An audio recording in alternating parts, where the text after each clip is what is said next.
Good afternoon. Today we're going to study part 1 of HAYEI SARAH. As promised, the course will be in English for my English viewing members. ויהיו חיי שרה 100 שנה ו20 שנה ו7 שנים שני חיי שרה ותמות שרה בקריית ארבע היא חברון בארץ כנען ויבוא אברהם לספוד לשרה ולבכותה. This parasha has, again, many levels to it, like any parasha. And as I always say, I'm not going to repeat what everybody says and what we studied in school and in classes. I want to go again deeper in the Midrash and the Gemara and maybe pique your curiosity to follow more and study more. Sarah, how did she die? There was an old man that came to her. The old man was the Satan, obviously. And he told her that, I think that your husband killed your son. So she begins to become hysterical and losing her mind. And what do you mean? So the old man, I don't know, that's what I heard, that's what everybody's talking about. I thought you were aware that he went to sacrifice his son. So Sarah lost her mind. She went crazy. She was running all over the place, asking people if it's true or not true. Then she went and she saw the three kings. And she asked the kings, do you see, you guys that you're so tall and giants, can you see far, far away to see if it's true?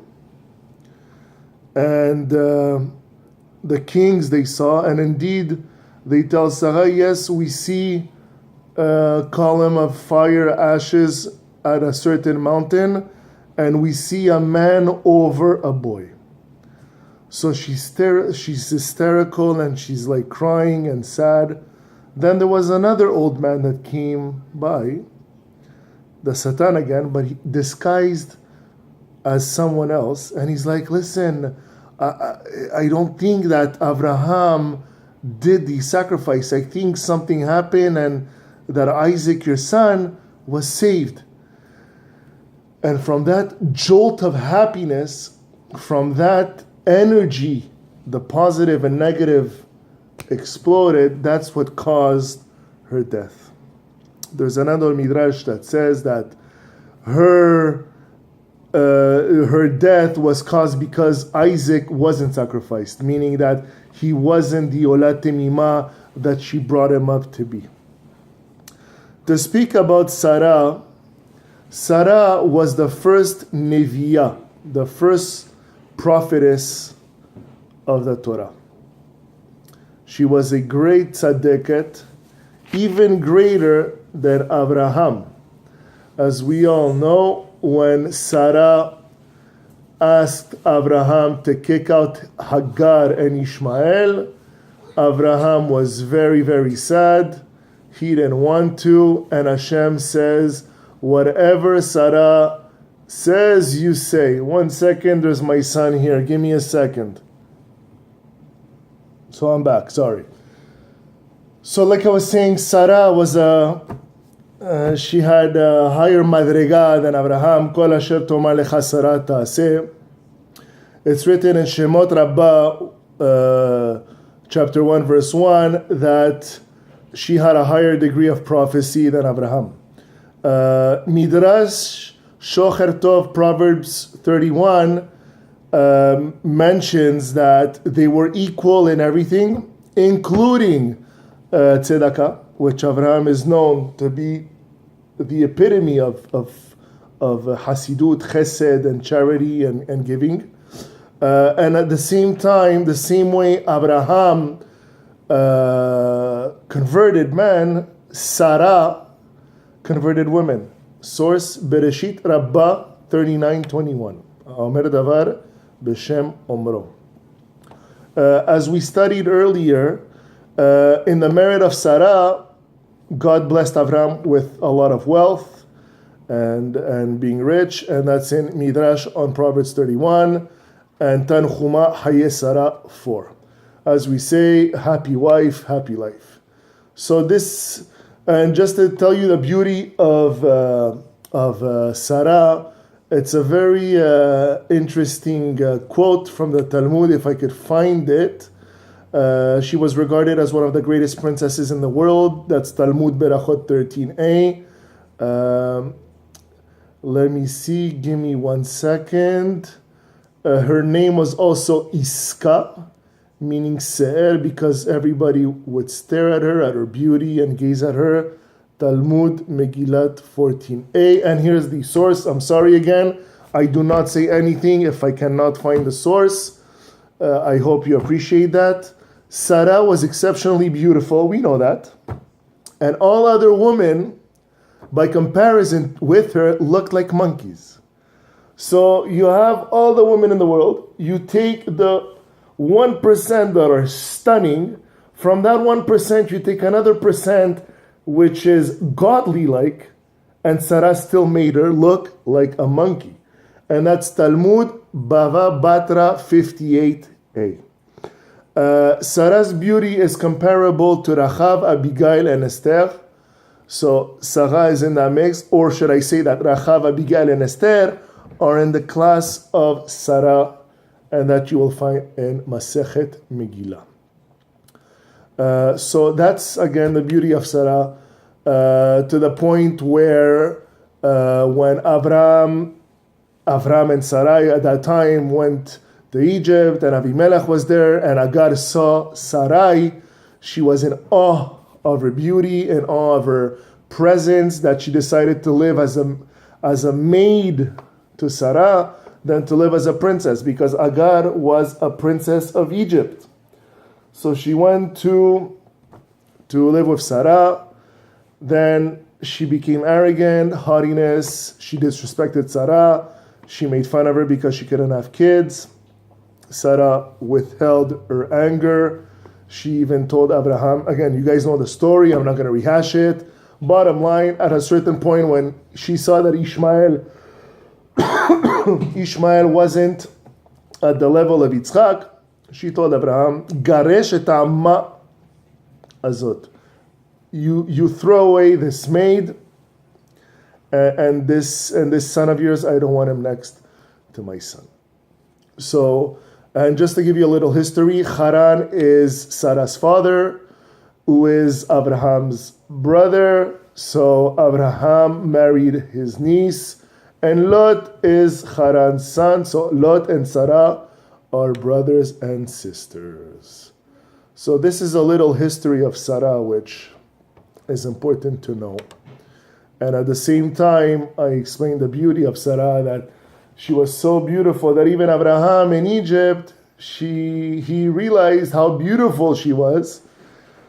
Because of all the trips that they did, she still kept her beauty.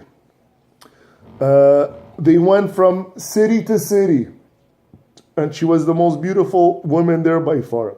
So Abraham knew the beauty that she had. When she had Yitzchak, her body came back to normal, like she never had a son.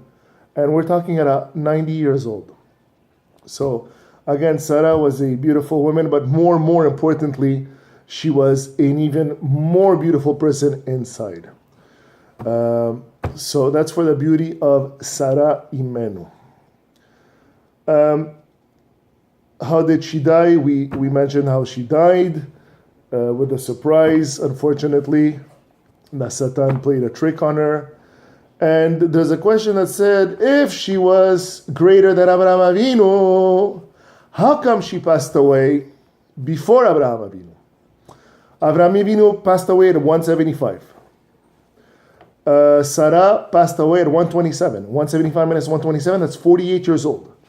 It's written in the Midrash that when did Hashem consider Abraham to be Abraham, if we could say it that way? Abraham was Abraham at zero. Abraham at zero.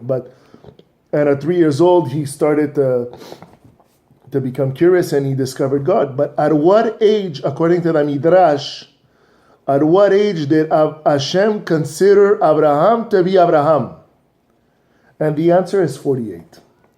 So in reality, Hashem didn't punish Sarah and caused her death at 127. It was meant for her to die at 127. Just Hashem brought something that would lead her to her death, which again, mechaper avonot. The death repairs mistakes. So it's not that she died before Abraham, but in reality, if you take that Abraham was considered Abraham according to Hashem at 48, 175 minus 48 equals 127. So in reality, they both died at the same moment, theoretically. Another reason why she died before is that Vatitzchak Sarah b'kirba lemor. A woman of that emunah, of that greatness, greater than Abraham Avinu, she lacked that emunah for a split second, a little laugh. That was too much. And that's why it says that she perished, that she passed away before. Something interesting I studied, the discovery of Me'arat HaMachpelah by Abraham. When the three angels came, Michael, Gabriel, and Raphael, or the prophets like we studied in the other class, so hopefully you guys follow my classes. Even though I'm not a rabbi, I never claimed to be a rabbi, but again, everything that I say is from teachings, from rabbis, from the books, and everything has sources, so Chaz v'chalila, do I invent anything? If I cannot find it in a book, I will not say it. So again, hopefully you guys, I could bring more people to the Torah and to the study of Torah. When the angels came and Abraham went out, vaymaher, like we learned, quickly to find an animal, a cow, one of the cows escaped and he ran after him. And that cow went into a cave. Abraham went into the cave and it's like time stopped. He smelled the odor, the smell of Gan Eden. It was something godly, something heavenly. And he saw the graves of Adam and Chava over there. So he remembered. And since that moment, he would always go there to pray. And we know that Abraham did the prayer of Shahrit.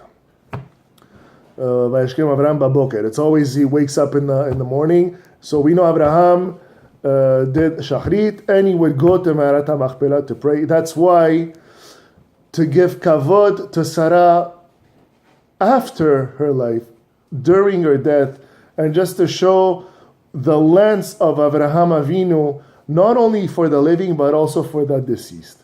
He didn't want to get the land for free from Ephron. He said he wants to pay full price, and he paid 400 shekel kesef, silver dollars, which is a huge $4 or $5 million today.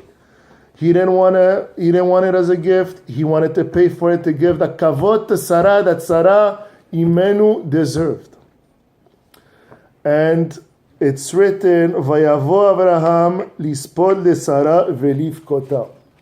And Avraham came and he did a hesped, a eulogized Sarah, velivkota.